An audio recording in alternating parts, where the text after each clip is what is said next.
Olá, tudo bom? Luiz Cora falando aqui com vocês novamente. Falar um artigo de revisão que saiu essa semana sobre a relação entre o estresse, no caso especificamente no burnout, né, e o núcleo cerebral que controla a adrenalina. Como é que funciona? Normalmente você fica, o cérebro funciona em vários modos diferentes, então você tem que ter um switch, tá? Por exemplo, você está descansando, relaxado, tá? Pensando nos seus pensamentos, tá? Então tem um modo standby, um default mode, tá? Igual você tiver um controle remoto da televisão, e ele fica gastando um pouquinho de energia naquele sistema. Daqui a pouco você é chamado para fazer uma tarefa específica, tá?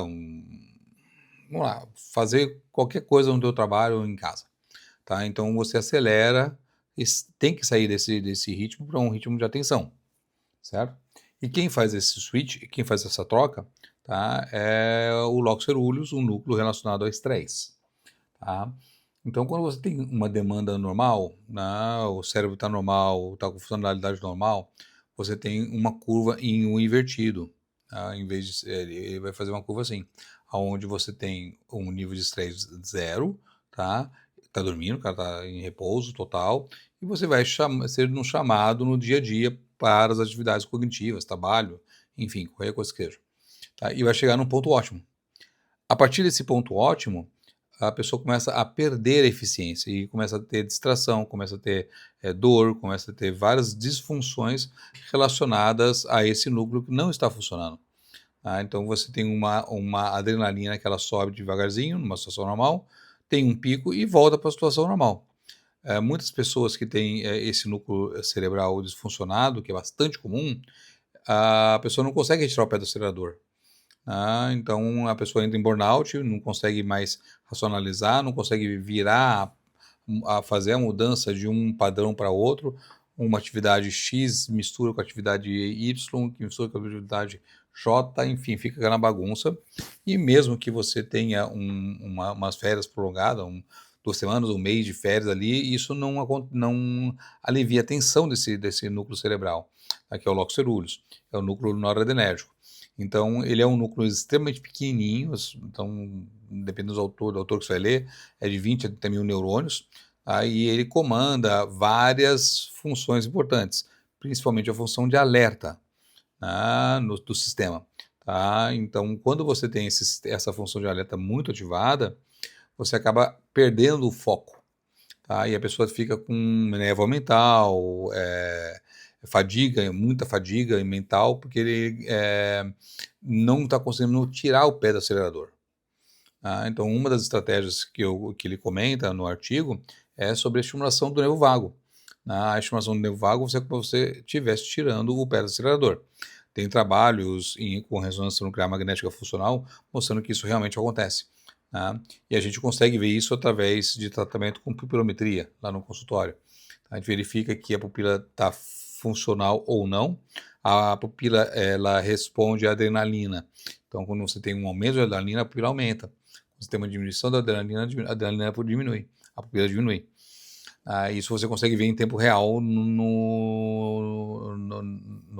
aplicativo, né? Olhando a pessoa em tempo real. A gente não consegue ver, é muito, muito pequeno visualmente falando, mas quando a gente tem um aplicativo que grava a imagem da pupila, ajuda bastante. Tá? Enfim, a pessoa simplesmente não consegue tirar o pé do acelerador. E aí você tem que dar uma ajuda, porque não é por falta de vontade ou falta de... Não, o cérebro não consegue tirar, ele fica o tempo todo no modo ativo, ele não consegue fazer o switch, a troca entre um modelo para outro, de maneira rápida, tá? E esse sistema, ele está desconfigurado. Né? Muitas vezes nos pacientes que têm um burnout, que têm fibromialgia, que têm depressão, que têm, enfim, uma montoeira de doenças que podem passar por esse núcleo relacionado ao estresse. Beleza? O artigo está bem interessante, tem umas visões legais, ele fala uma coisa que o pessoal geralmente não pensa, é a transmissão sináptica, tá? Ou seja, a comunicação entre um neurônio e o outro. né? Só por esse motivo, ele já seria um núcleo que gasta bastante, porque ele tem 10, 15 a 20 vezes mais neurônios, conexões entre os neurônios. Tá? Então, 200 a 250 mil conexões. Só que ele também tem uma característica que ele faz a transmissão de um neurônio para outro, mas não só pela sinapse, pela conexão física entre um neurônio e o outro. Ele joga a noradrenalina no interstício, no espaço do cérebro, no meio das células. Isso chama estimulação por volume.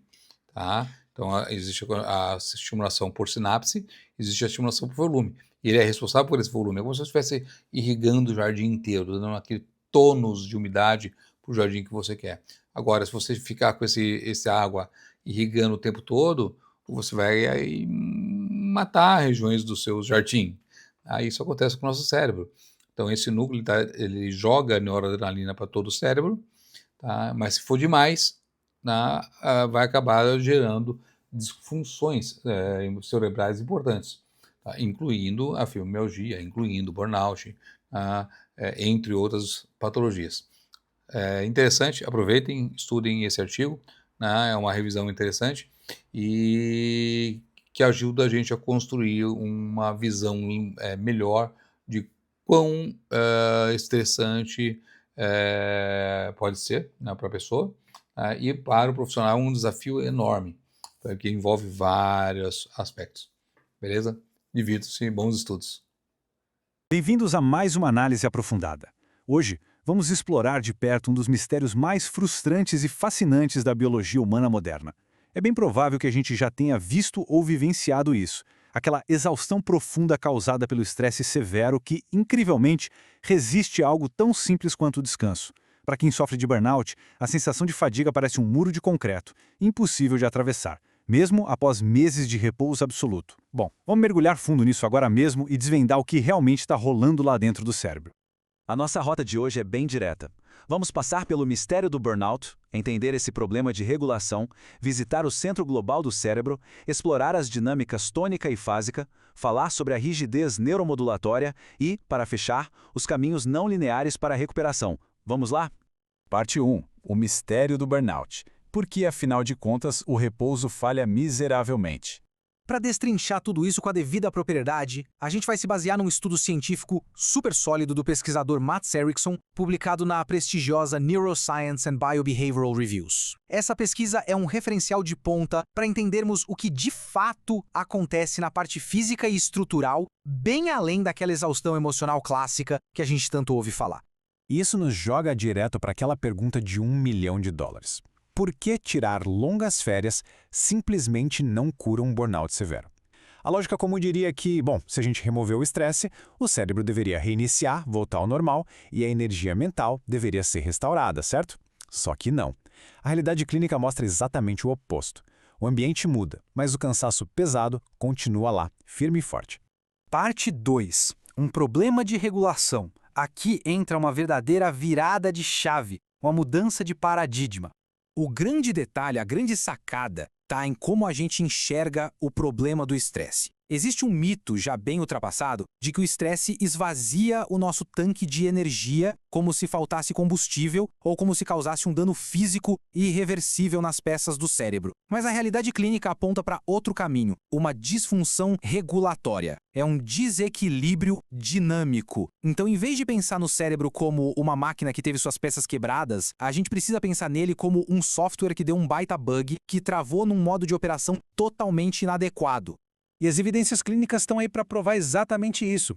Na prática, observa-se uma vulnerabilidade chata a recaídas e uma fadiga completamente desproporcional diante de tarefinhas muito simples do dia a dia. E o mais louco, não há qualquer patologia estrutural evidente nos exames. O cérebro físico está ali, intacto. Além disso, a recuperação nunca é uma linha reta, é cheia de altos e baixos. Isso tudo só confirma que a cabeça não está sem bateria, mas sim presa num estado de regulação engessado. Parte 3. O centro global. Vamos dar um zoom na arquitetura cerebral. O grande maestro dessa história toda é um sistema de nome complicado, mas de função brilhante. o sistema locus coeruleus norepinefrina, ou apenas LCNI. Ele é basicamente o centro regulador global do nosso cérebro. Apesar de ser uma estrutura minúscula, ele influencia redes neurais gigantescas, coordenando o nosso estado de alerta, a nossa atenção, a capacidade de aprender e a nossa flexibilidade. O detalhe crucial aqui é que ele não funciona como um botão de liga e desliga. Ele atua ajustando a sensibilidade de toda a rede cerebral de uma forma extremamente sofisticada. Podemos pensar nele como um regulador de probabilidade e tempo. Ele não arquiva memórias específicas, mas modula a proporção entre o sinal importante e o ruído inútil.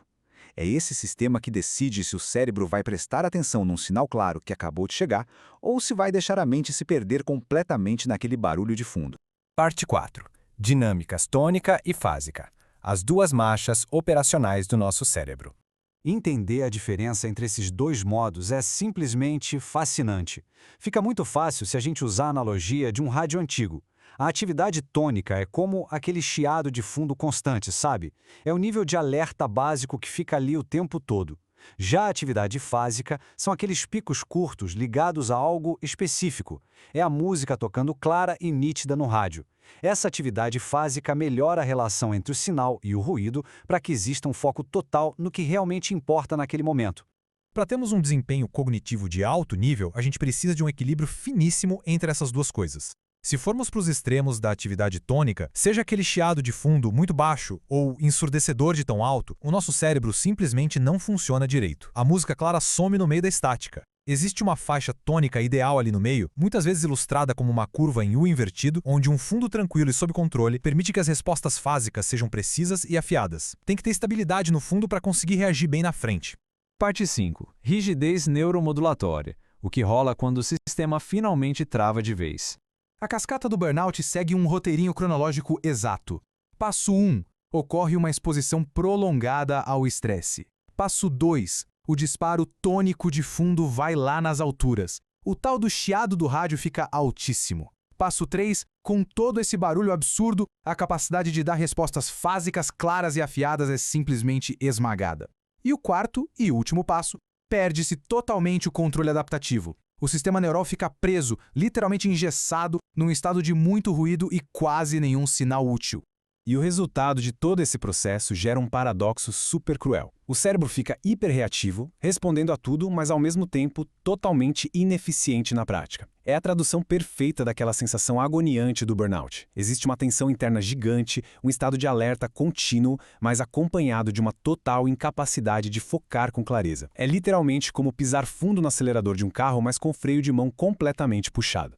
Os sintomas dessa rigidez neuromodulatória pipocam por todo lado. A capacidade de selecionar a atenção despenca. A eficiência na hora de aprender qualquer coisa nova vai lá no chão. Em paralelo, a tensão interna sobe absurdamente e a sensibilidade a qualquer estímulo sensorial dispara. É exatamente por causa desse sistema todo travado que até as coisinhas mais simples, como responder um e-mail corriqueiro, parecem montanhas impossíveis de escalar. Parte 6. Recuperação não linear. Quais são, afinal, os caminhos para a cura? Aqui chegamos no ponto mais importante. A grande mensagem de esperança dessa análise toda. O sistema está travado, mas ele não está quebrado. O hardware do cérebro está zerinho, sem danos. As conexões neurais estão todas lá, prontas para uso. O que precisa acontecer de verdade é uma reinicialização dinâmica, um reset desse software de regulação para trazer a nossa flexibilidade natural de volta. Só que o estudo do Erickson faz um alerta que a gente não pode ignorar de jeito nenhum. Olha só a citação.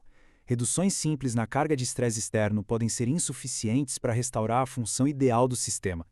Isso joga por terra o mito de que só dormir e tirar umas férias resolve todo o problema. Se o sistema lá dentro continuar rígido, o descanso passivo por si só não vai devolver essa flexibilidade neural magicamente. Isso nos deixa com uma provocação excelente para encerrar nossa conversa. Se só reduzir o estresse não dá conta do recado, quais serão as intervenções do futuro que vão guardar a chave para destravar nossa flexibilidade neural? Começar a olhar para o cérebro sobre essa lente de uma dinâmica de regulação, em vez de focar num dano irreparável, abre portas fantásticas e inovadoras para os tratamentos de exaustão crônica daqui para frente. Agradeço demais pela companhia em mais essa análise e até a próxima.